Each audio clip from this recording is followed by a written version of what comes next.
Hello बच्चों, मैं CP sir आपका सीपी नॉलेज क्लासेस में स्वागत करता हूं। आज हम गणित की शुरुआत बिल्कुल बेसिक से करेंगे, जैसे संख्याओं को कैसे पढ़ा जाता है। तो देखिए, जैसे मान लो कुछ लिखा हुआ है, मान लो कुछ भी लिखा हो जाए, जो मान लो 7312 कितना लिखा हुआ है 7312। अब हम जो 7312 बोल रहे हैं, ये पढ़ने का कोई नियम होगा तभी तो हम बोल रहे हैं ना। तो यहां देखो कितना, इसको पढ़ने का क्या नियम है, दाहिने तरफ से बाएं तरफ आपको पढ़ना है। क्या पढ़ना है, इकाई दहाई। इकाई दहाई ये आपको पहले भी मालूम होगा कि संख्याओं को पढ़ने के लिए पहले इकाई दहाई मालूम होना चाहिए। ठीक, इकाई दहाई, सैकड़ा, हजार, 10,000, लाख, 10 लाख, करोड़, 10 करोड़, अरब, 10 अरब, ऐसे करके पूरा याद होना चाहिए। जब तक याद नहीं होगा तब तक आप पढ़ नहीं सकते हो। अब पढ़ने का तरीका क्या है, दाहिने तरफ से बाएं तरफ, यानी कि इस तरफ आना है। कुछ लोग उल्टा पढ़ देते हैं, इससे इधर से पढ़ते हैं, ठीक ना, वो गलत है। ये दाहिने तरफ से स्टार्ट करोगे, बाएं तरफ आओगे। हाथ आप जान सकते हो, हाथ जैसे आप कॉपी पे या पेपर पे आप रखते हो ना, तो जैसे आपका दाहिना या बायां हाथ है, उसी हिसाब से देख लेना कि दाहिने तरफ से बाएं तरफ जाना है। तो पहला अंक कौन सा होता है, इकाई, दूसरा दहाई, तीसरा सैकड़ा, फिर उसके बाद हजार। तो इसीलिए अब इसको देखो, ये इकाई के स्थान पे, ये दहाई के स्थान पे, ये सैकड़ा, ये हजार, तो इसीलिए 7312। ठीक है ना। तो इस तरह इसको पढ़ा जाता है। पूरा याद करने के लिए मान लो और लिख देते हैं, 1 2 3 4 5 6 7 8 9। ये आपके सामने अंक दिख रहे हैं। तो हमेशा जब पढ़ना, दाहिने तरफ से लेकर के बाएं तरफ जाना है। आपको दाहिने तरफ से स्टार्ट करोगे, बाएं तरफ जाना है। पहले वाले स्थान क्या कहोगे, इकाई होता है। पहला वाला क्या होता है, इकाई। ठीक है। 9 किसके स्थान पर, इकाई के स्थान पर। 8 किसके स्थान पर है, दहाई। ठीक ना, ये दहाई, फिर ये सैकड़ा, फिर उसके बाद हजार, फिर 10,000, फिर उसके बाद लाख, फिर उसके बाद 10 लाख, फिर उसके बाद करोड़, फिर उसके बाद 10 करोड़। 10 करोड़ ये आपको याद होना चाहिए। बिना इसके याद किए आप संख्याओं को पढ़ नहीं सकते हो। तो ये याद होना बहुत आवश्यक है। इकाई दहाई सैकड़ा हजार 10,000 लाख 10 लाख करोड़ 10 करोड़। ठीक ना।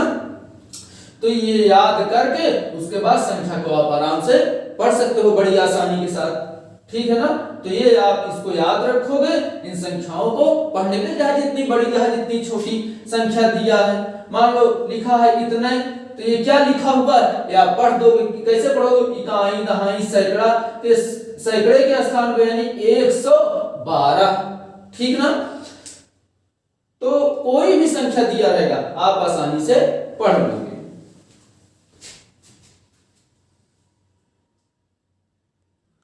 हाँ, तो आप लोग अब देखिए, आगे देखना कि स्थानीय मान कैसे निकाला जाता है। हम कैसे स्थानीय मान निकालेंगे। जैसे मान लो कोई संख्या दी हुई है 3 5 6 7 8। इसमें बोला जाए कि 6 का स्थानीय मान निकालिए। किसका, 6 का। मान लो 6 का स्थानीय मान निकालना है। तब देखो 6 का स्थानीय मान कैसे निकालते हैं। तो 6 का निकालना है, तो देखो 6 देखो किस स्थान पे है, इकाई दहाई सैकड़ा, सैकड़े के स्थान पर ना। लेकिन लिखा कैसे जाएगा, स्थानीय मान कैसे निकाला जाएगा, 6 गुणे, ठीक ना। 6 गुणे किस स्थान पे है, सैकड़े, इकाई दहाई सैकड़ा सैकड़े स्थान पर है ना, यानी 100 से गुणा कर दोगे। तो गुणा करो इसमें, 100 छक्का 600, कितना आया इसका स्थानीय मान 6 का 600 आया। ठीक ना। एक तो ये तरीका है कि इकाई दहाई सैकड़ा सैकड़े के स्थान पे 100 से गुणा कर दिए, 600 आ गया। दूसरा, अगर आप मान लो एक हिसाब से भूल गए कैसे लिखना है, तो ऐसे देख सकते हो, सिंपल तरीका। क्या तरीका, मान जिसका स्थानीय मान निकालना हो उसके आगे जितने अंक होते हैं उतने उसमें जीरो लगा देना है। देखो जैसे मान लो इसको नहीं जानते, इसको ना लिखते तो ऐसे डायरेक्ट लिख सकते, 6 के आगे कितने अंक हैं, 2 अंक है, 2 जीरो लगा दिए। ये सिंपल तरीका है। जैसे और कोई मान 6 7 8, अब इसमें पूछे 7 का स्थानीय मान 6 का या 5 के, मान लो 5 का स्थानीय मान निकालना है, तो 5 का स्थानीय मान निकाल, कोई तो डायरेक्ट लिख सकता है 5 और 1 2 3, 5 के आगे 3 अंक है ना, 3 जीरो बढ़ा दो, यही स्थानीय मान हो जाएगा। लेकिन आपको करना है, मान लो सिस्टम से तरीके से करना है कि कैसे निकलता है, तो कैसे निकलता है, तो उसका यह है कि इसको मिटाओ। तो यहां 5 लिखा हुआ है, 5 लिखो, गुणे आगे देखो अब कितने अंक हैं, 1 2 3 अंक है ना, तो 1 लिखकर 3 जीरो लगा दो, यानी इससे गुणा कर दो। अब गुणा कर दो तो 5 एक कम 5 यानी 5000।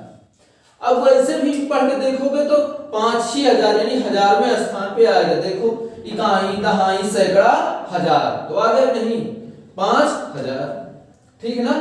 तो इस तरह से आप स्थानीय मान निकाल लोगे।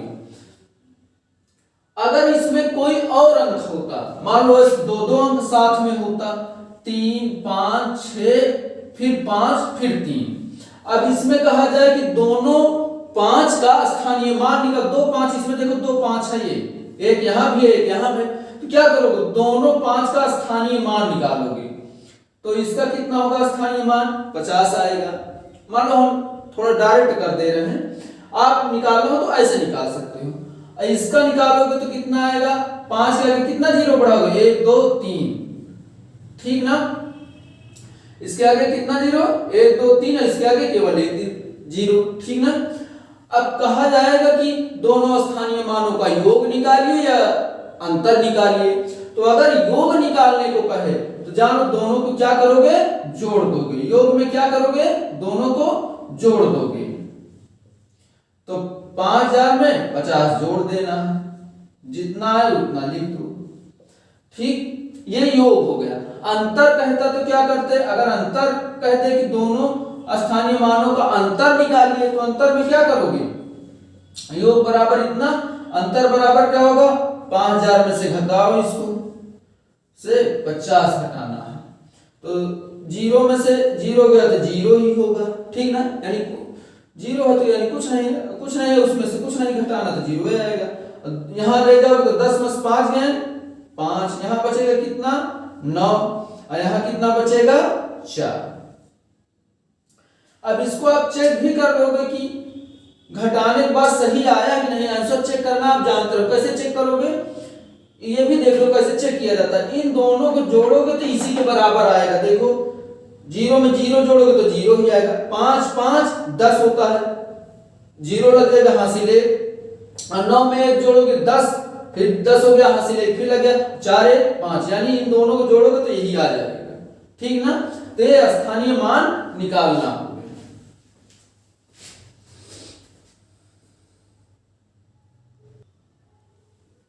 अब हम लोग जानेंगे कि वास्तविक मान कैसे निकाला जाता है। मान लो कोई संख्या आपको दे दिया गया और उसमें पूछे कि इस संख्या यानी 2 4 5 6 किसी का पूछेगा कि इसका वास्तविक मान बताइए। मान लो कोई भी संख्या लिखी हुई है, ऐसे मान लो लिखा हुआ है, ठीक ना। ये संख्या लिखी, इसमें पूछ लिया जाए कि 3 का स्थानीय मान बताइए। किसका, 3 का। तो 3 का स्थानीय स्थानीय मान, वास्तविक मान निकालना है, स्थानीय मान नहीं, वास्तविक मान। स्थानीय मान तो आप जान ही चुके कि कैसे निकाला जाता है, वास्तविक मान पूछे, ठीक है ना।